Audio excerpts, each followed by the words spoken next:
Welcome to Chapter 46, Chemical Signals in Animals. By the end of this chapter, you should be able to describe the major categories of chemical signals in animals, including where they come from, what they're targeting, and their functions. You should be able to explain how hormone production and secretion in animals is regulated by the nervous system, by other hormones, and by negative feedback. And you should be able to compare and contrast how lipid-soluble hormones and water-soluble hormones act on target tissues. All right, so if your body experiences external stimuli or internal conditions, then the cells that are either in the nervous system or the endocrine system will release molecules, and these molecules will produce some kind of a long-term response in the body. We're going to be talking a lot about hormones today, so let's get a definition here. A hormone is a chemical signal that circulates throughout the body fluids and affects distant targets, okay? So the hormone, we've talked about a lot of circumstances in which a cell will release some kind of a substance and that will affect the cell next to it, but a hormone is kind of a far away signal. So it's released somewhere and it affects far away target cells. And we're mostly going to be talking about the endocrine system today. So that's a group of organs and cells that produce chemical signals and secrete them into the bloodstream. If you were to look at our bloodstream, you would find very low concentrations of these hormones and other chemical signals, but even though they're not present in large amounts, these hormones can have enormous effects on their target cells. So let's compare and contrast chemical signals and action potentials, or electrical signals. So chemical signals carry messages that have a long-lasting effect, right? Action potentials carry messages that have a very quick effect.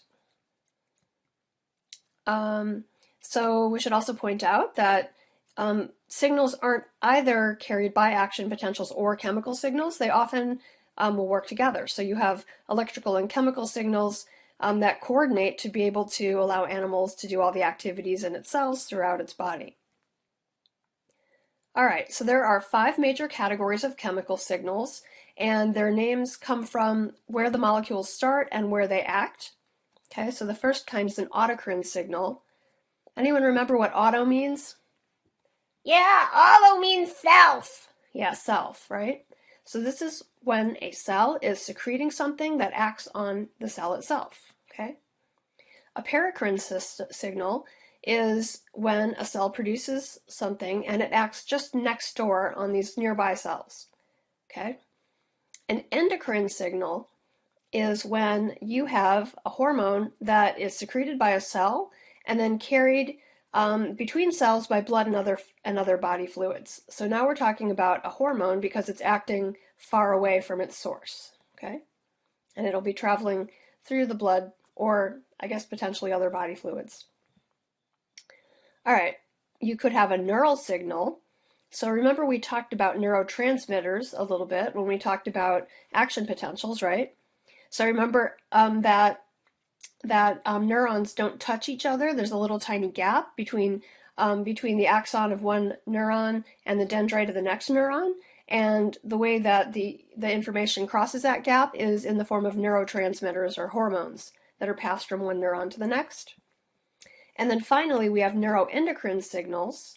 Those are also known as, the molecules are neurohormones. And this is when you have a neuron that's releasing neurohormones and they travel through the bloodstream and then go to another cell far away, okay? So they're neuro, meaning they're coming from a neuron, but they're hormones, meaning they're acting far away. Versus like a neurotransmitter, neuro, it's coming from a neuron, but it's just being transmitted across the synapse, okay? All right, so let's match these up. Does anyone want to pick one? So what's an autocrine signal? Oh yeah, that's the one that acts on the same cell that secretes it because it's got auto in the name. Yeah, good job, Bird. What about a paracrine signal? That's the one that acts on nearby cells. So that's diffuse locally and act on nearby cells. Yep. What's an endocrine signal? Well, all right, it doesn't have anything to do with neurons, and it has hormones in it, so I guess it's hormones carried between cells by blood and other body fluids. Okay. And then what's a neural signal? Well, it's got a neuron in it. Yeah, it's got a neuron in it. That's the one that neurons use to send to other neurons. Yeah. Okay. Oh, diffuse the short distance between neurons, also known as a neurotransmitter. Yep. And then what's a neuroendocrine signal? That's when hormones are released from neurons, aka neurohormones. Yep. Okay, so there are 3 different possible hormone signaling pathways using those kinds of cells that we've already talked about. So the first one is called the endocrine pathway. And so this is when an endocrine cell will respond directly to environmental stimuli by secreting hormones like this. So the endocrine cell right here puts hormones into the bloodstream where they're picked up by an effector cell. Okay. An effector cell is just a cell that's going to cause an effect. Okay. So if you see the term effector cell, it's not like a particular cell type in the body. It's just referring to, it could be any kind of cell in the body that's doing the thing. And then the effector cell does the response. Okay. All right, the second pathway is the neuroendocrine pathway. And so then you have some stimulus affecting a sensory cell, okay? And then the sensory cell will transmit information to the central nervous system using neurotransmitters, right? So this is a nerve cell, and this is a different kind of, so this is from the peripheral nervous system, and this is from the central nervous system. And neurons communicate through neurotransmitters, right? And then the central nervous system cell will send a neurohormone. Okay, so this neuron will send a neurohormone into the bloodstream where it'll affect an effector cell, and then the effector cell will make a response. Okay, so that's a neuroendocrine pathway. So it's like neuro first, and then endocrine, meaning it's releasing a hormone into the bloodstream. Okay, and then the third one is a neuroendocrine to endocrine pathway. So something stimulates a sensory cell, and then it sends a message to the central nervous system, just like before, right, using neurotransmitters. Then the central nervous system will put neurohormones into the bloodstream, which will act on another cell somewhere else.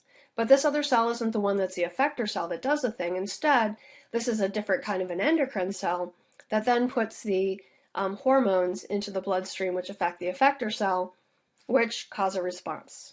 Okay? All right. Yeah, so hormones play a very important role in maintaining endocrine homeostasis. So remember what homeostasis is? It was like maintaining constant levels that you can live at of something. Yeah, so we need to maintain constant levels of whatever the substance is that's being produced by the effector cell. All right, so let's talk about ways that we can maintain these constant levels of products of effector cells. So for example, in some cases, all right, so let's go the endocrine pathway, right? Something stimulating the endocrine cells, which produce hormones that go into the bloodstream. Those affect the effector cell, and that creates a response.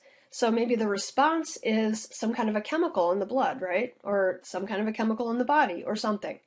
You get more and more of that chemical, and when you get enough of that chemical will actually inhibit the endocrine cell from making more of this hormone, okay? So that's one feedback inhibition. So when you make enough of the product, then that stops you from making more of the product, okay? So that keeps things at level amounts. All right, if you are having a message go by a neuroendocrine pathway, you have a couple different ways in which you can have feedback inhibition. Okay, so remember, neuroendocrine pathway, a stimulus affects a sensory cell, which then sends neurotransmitters to the central nervous system, and then the central nervous system neuron will release neurohormones into the bloodstream, which affect an effector cell. The effector cell will make stuff, okay? So it could be that the amount of product that's being produced by the effector cell goes back and it inhibits this neuron in the central nervous system so it doesn't release hormones. Or it could inhibit the sensory nervous cell, sensory neuron, so that the sensory neuron doesn't contact the central nervous system neuron. And then when that happens, then the effector cell, the message to the effector cell stops, and the effector cell stops making stuff. And then finally, if you're using a neuroendocrine to endocrine pathway, you have a third layer in which you can have feedback inhibition. So again, neuroendocrine to endocrine pathway, something stimulating a sensory cell, which is sending neurotransmitters to another neuron in the central nervous system. And then the central nervous system neuron will put neurohormones into the bloodstream, and then those will be received by an endocrine cell, which will put hormones into the bloodstream, which will then affect an effector cell. The effector cell will make lots of whatever the product is. Okay, so this product could feed back in different places. The product could cause the sensory cell to stop sending neurotransmitters to the central nervous system. The product could cause the central nervous system to stop sending neurohormones into the bloodstream, right? But you could also have an intermediate level in which, so you have this endocrine cell that's making hormone, right? So if you get enough hormone in the bloodstream, that could even inhibit the central nervous system from putting neurohormones into the bloodstream to cause the endocrine cell to produce hormones. So you have lots of different opportunities to have feedback that cause basically this pathway to stop and to not make any more product. All right, so you can see here that the endocrine system and the nervous system have to work tightly together to be able to regulate the response to a stimulus when you're looking at either the neuroendocrine pathway or the neuroendocrine to endocrine pathway. All right, so if we were in person, I would have each of you in your group pick a pathway, endocrine, neuroendocrine, neuroendocrine to endocrine, and then keep your choice a secret, and then try and figure out what kind of pathway each group member is by only asking yes or no questions. Because we're not in person, I'm going to skip this. Hey! What? I want to do this one. But how can we do this one? We're not in class. Well, okay. I'm thinking of a pathway, and you have to ask me questions. All right. Wait, I think I need to see the picture. You need to see the picture? All right. Here, let's look at this one. It's bigger. All right. So, all right, we need to ask you questions, dog? Yeah, ask me anything. Okay, well, we can't ask you anything. It has to be a yes-no question. Is an effector cell affected? Yes. That's not a good question, because in all of them it is. Fine, you ask something. Okay, are there neurohormones that are released? Yes, there's neurohormones released. What else? Okay, I got one. Are hormones released? No, there's no hormones released. All right, let's see. So there's neurohormones, but not hormones being released. Oh, I got it. It's a neuroendocrine pathway. Yeah, you got it. That's what it is. Okay. Let's go over some of the organs that are involved in the endocrine system. This graphic has lots and lots and lots of hormones on it. Do not go and memorize all these hormones. If we've talked about these hormones in another context, then you might already know them from that other place, but don't learn all the ones that we haven't covered somewhere else. The goal is to just learn which organs are part of the endocrine system. But I'm going to talk a little bit about the hormones so you just kind of get a feeling for it, okay? But you don't need to memorize the hormones. All right, so we've talked about the hypothalamus. Do you remember when we talked about the hypothalamus? Yeah, when we talked about homeostasis. Yeah. So the hypothalamus, it does lots of different things. It has growth hormones, releasing hormone that stimulates the release of growth hormone from the pituitary gland. So that's involved in growth. Other kinds of hormones that it controls, oxytocin, which induces labor and milk release. Gonadotropin releasing hormone, which we'll get more into later, but it's part of the menstrual cycle, and some other things. Okay, so that's the hypothalamus. Next, the parathyroid glands. Oh, I'm sorry, the hypothalamus is right here. Parathyroid glands are over here. And so they do important things like the parathyroid hormone increases blood calcium concentration, so that's important. The thyroid glands are below the parathyroid glands, and those are responsible for increasing metabolic rate and heart rate and promoting growth. We have the adrenal glands, and so those produce many of the kind of stress hormones like epinephrine that is related to short-term stress response. and cortisol, which is involved in long-term stress response, and aldosterone, which is increasing absorption of sodium ions by the kidneys. The kidneys are also actually a part of the endocrine system because they produce erythropoietin, which stimulates synthesis of red blood cells. The pineal gland is in the back of the brain, and so if you are having trouble with your sleep cycles, it is probably due to something your pineal gland is doing. So for example, one of the hormones that it produces is melatonin, which regulates sleep-wake cycles and seasonal reproduction. Well, not for humans, but for, seasonally reproducing mammals. All right, the anterior pituitary gland, which is over, where are we? Which is over here, produces lots of different things. So it produces growth hormone, okay? So you just remember the hypothalamus stimulates the release of the growth hormone, but the growth hormone itself is actually produced by the anterior pituitary gland. You have other things like adrenocorticotropic hormone, which stimulates the adrenal glands to secrete the glucosteroids like cortisol, okay? So that acts over here. And lots of other things. So like FSH and LH, right, are produced here. They stimulate the production of gametes and sex steroid hormones, which, where are we over here? Yep, are released when the hypothalamus produces GnRH. And then prolactin, which stimulates mammary gland growth and milk production.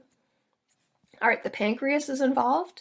So a particular area of cells called the islets of Langerhans produce the insulin and the glucagon, which we've talked about. Insulin lowers blood glucose levels, and glucagon raises blood glucose levels. The ovaries also are part of the endocrine system. They produce estradiol, which regulates development and maintenance of secondary sex characteristics in females, meaning all of the sex characteristics that appear in puberty. And progesterone, which prepares the uterus for pregnancy.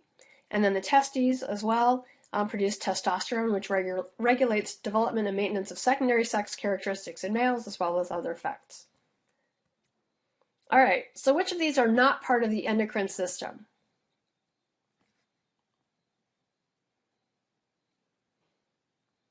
Oh wait, the ampullae of Lorenzi. Yeah, what are those? Those are those cute little freckles on the shark's nose. Yeah, those are part of electromagnetism, aren't they? Yeah.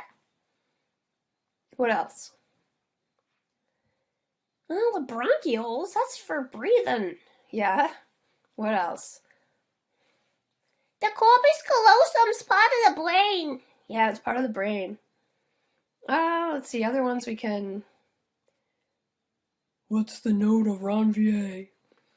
Oh, well, because we didn't go into a lot of detail in this class, we didn't talk about the node of Ranvier, but if you look at the neurons in closer detail, you can see that they're coated on the outside with something kind of like how your electrical cords are covered in rubber to keep the electricity from leaking out, and the outside of the neurons are covered with this kind of coating that's not continuous but has gaps in it, so that the action potential can kind of jump from one gap to another gap. So those gaps are the nodes of Ranvier. All right, what else?